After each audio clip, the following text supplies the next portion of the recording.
Yo, ketemu lagi bareng gue Guntur Widianto yang kali ini bakalan ngajak lo semua untuk update isu tentang bursa transfer klub Persija Jakarta plus kabar terbaru terkait bergabungnya Tom Haye ke Persija tentunya. Nah, sebelum gue mulai, seperti biasa, gue mau ngingetin lo lagi untuk di-subscribe. Dan jangan lupa diaktifin tombol lonceng atau tombol notifikasinya supaya lo bisa update isu-isu terkini tentang sepak bola dalam dan luar negeri. Oke, jadi gue punya beberapa bahan yang akan gue sampaikan ke lo semua. Yang pertama ini terkait kedatangan pelatih dulu nih ya. Jadi kita tahu Persija sudah punya pelatih baru, Coach Souza, yang kabarnya ini akan datang ke Indonesia untuk segera bergabung dengan Persija Jakarta itu di tanggal 20 Juni mendatang. Nah, kabar ini dikonfirmasi langsung oleh Direktur Persija yaitu Muhammad Prapanca pada saat mengadakan acara ngopi bareng Persija di Garuda Sports Arena beberapa waktu silam.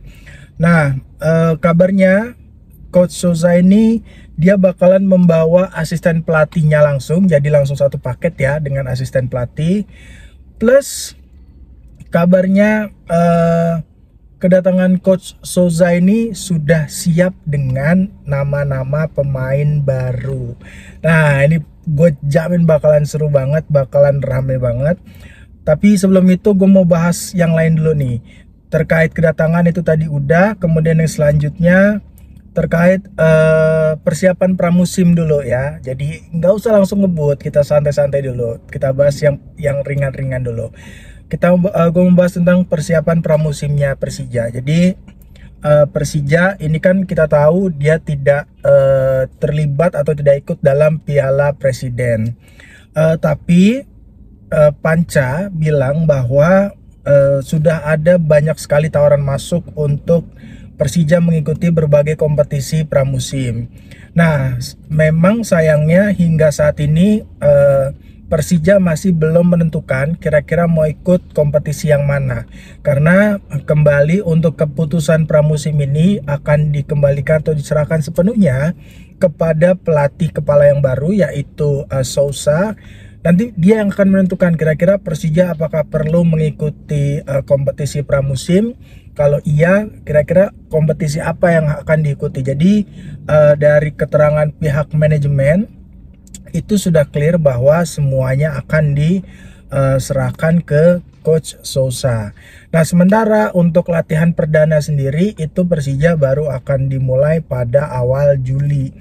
Jadi kalau kita lihat dari rundown kick off kira-kira 1 bulan lah ya, pelatih punya waktu untuk mempersiapkan tim untuk mengarungi kompetisi di musim 2025-2026. Nah, di jeda waktu itu ya kita tentu semua berharap bahwa semua pemain yang baru itu sudah lengkap ya, karena di musim ini memang Persija itu sama dengan klub-klub lain, dia melakukan rombakan besar-besaran, perombakan pemain, banyak pemain yang dilepas, artinya banyak juga pemain baru yang akan didatangkan oleh Persija. Nah, gue mau masuk ke poin yang paling menarik dari konten gue ini, yaitu tentang bursa transfer, kemudian komposisi pemain dan target Persija di musim mendatang.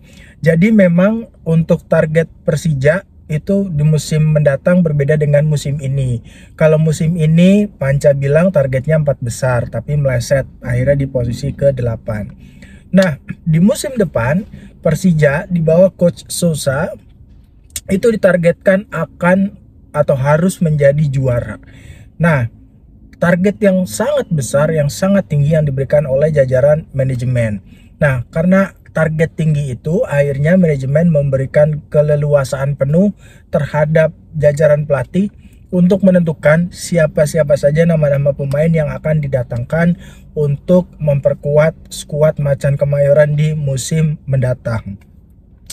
Nah, ini terkait negosiasi dan pemilihan pemain, tadi gue juga udah bilang sepenuhnya kewenangan pelatih. Jadi kalau di situ Panca bilang bahwa manajemen itu hanya menyiapkan dana. terkait siapa yang akan dipilih, siapa yang akan bergabung, itu sepenuhnya kewenangan dari Souza dan asisten pelatih, terutama Souzanya ya. Nah, kabarnya Souza ini sudah mengantongi 4 nama pemain yang ada di 3 posisi yang berbeda. Kalau gue rinciin, itu ada 2 itu di posisi winger, kemudian ada 1 defensive midfielder yang di posisinya Ramon ya, dan 1 lagi adalah gelandang kreatif. Jadi di situ kalau Panca secara spesifik menyebut menggantikan posisi Abimanyu. Nah, kemudian Panca juga men-spill lagi, kabarnya pemain asing Persija Jakarta itu akan berasal dari 3 negara, yaitu Portugal, kemudian yang kedua Argentina, dan Brazil. Nah, sebenarnya kalau kita lihat dari cara bermainnya Coach Souza ini cocok ya memang untuk menggunakan pemain-pemain Latin, bukan pemain-pemain Eropa. Jadi kalau kita lihat waktu melatih Madura United itu, dia juga kan banyak pemainnya dari Amerika Latin, bukan dari Eropa. Yang mana Eropa lebih lebih mengedepankan permainan cantik, umpan-umpan cantik, beda dengan permainan ala Brazil itu sendiri. Jadi, dan apalagi kita punya Persija punya striker tajam asal Brazil, Gustavo Almeida. Nah, kemungkinan akan cocok kalau ditandemkan dengan pemain-pemain yang juga berasal dari benua yang sama paling tidak. Dan kuncinya tidak pernah bermain di Indonesia. Nah, ini gue sih penasaran ya, kira-kira siapa nama yang disebut. Termasuk ada diantaranya 2 pemain lokal. Nah, ini yang menarik sebenarnya. 2 pemain lokal ini apakah termasuk Tom Haye di dalamnya? Karena kan Tom Haye sudah menjadi WNI. Plus kemarin itu ada kabar menarik bahwa Jordi Amat kabarnya juga akan join ke Persija Jakarta. Nah, ini kita tunggu. Apakah 2 nama yang dimaksud oleh Panca itu adalah Tom Haye dan Jordi Amat? Kalau iya, berarti memang benar, karena posisinya kan Jordi Amat ini bisa mengisi sektor belakang, tapi bisa juga jadi defensive midfielder. Plus Tom Haye kan posisinya gelandang kreatif. Nah, ini artinya match dengan apa yang disampaikan oleh Panca, dan tentu ini menjadi kabar gembira untuk anak-anak Jackmania. Kemudian, nah ini sayangnya di tengah kegembiraan tadi ada kabar yang kurang sedap, yaitu terkait posisi atau kepastian dari Ryo Matsumura. Jadi Ryo Matsumura ini dia akan habis kontraknya di musim mendatang. Nah, sempat ditanya oleh jurnalis di acara ngopi bareng Persija itu, dan Panca tidak menjawab secara tegas ya bagaimana posisi atau keadaan dari Ryo Matsumura. Hanya memang Panca bilang semua dikembalikan ke pelatih. Apakah pelatih masih butuh jasanya dari Ryo Matsumura atau butuh kecepatan dari Ryo Matsumura? Nah, itu yang ditunggu. Dan itu baru ada kepastian kemungkinan nanti pada saat Souza sudah datang ke Indonesia di tanggal 20 Juni mendatang. Nah, kemudian terkait komposisi pemain, nah ini Persija kabar untuk musim depan dia akan kembali memanfaatkan materi pemain-pemain muda. Karena memang ada beberapa pemain muda yang kemarin-kemarin dipinjamkan ke tim-tim lain kayak Nico, itu juga sudah kembali. Dan diharapkan bisa menjadi penguat di sektor serang maupun pertahanan Persija. Terus dan ini disampaikan langsung oleh Coach Ricky Nelson, yang dia bilang untuk tahun ini Persija Development itu akan mengajukan 10-12 nama pemain ke pelatih ya. 10-12 nama ini adalah pemain-pemain muda yang nanti tergantung dari Coach Souza ini mau pakainya siapa dan berapa banyak. Artinya angka yang cukup besar, dan kalau memang target juara, kalau opini gue pribadi ya, memang seharusnya pemain-pemain muda ini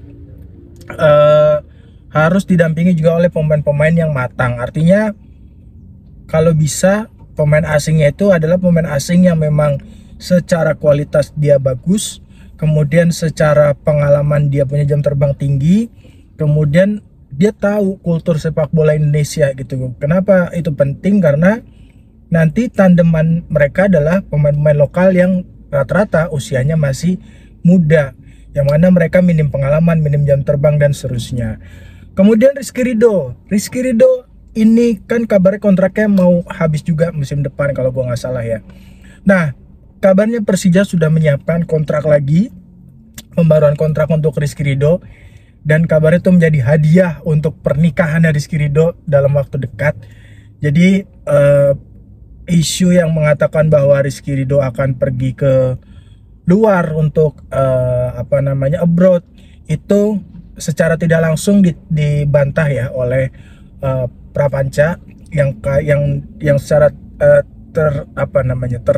tersirat mengatakan bahwa Persija akan menyiapkan perpanjangan kontrak baru dengan Rizky Ridho itu sendiri.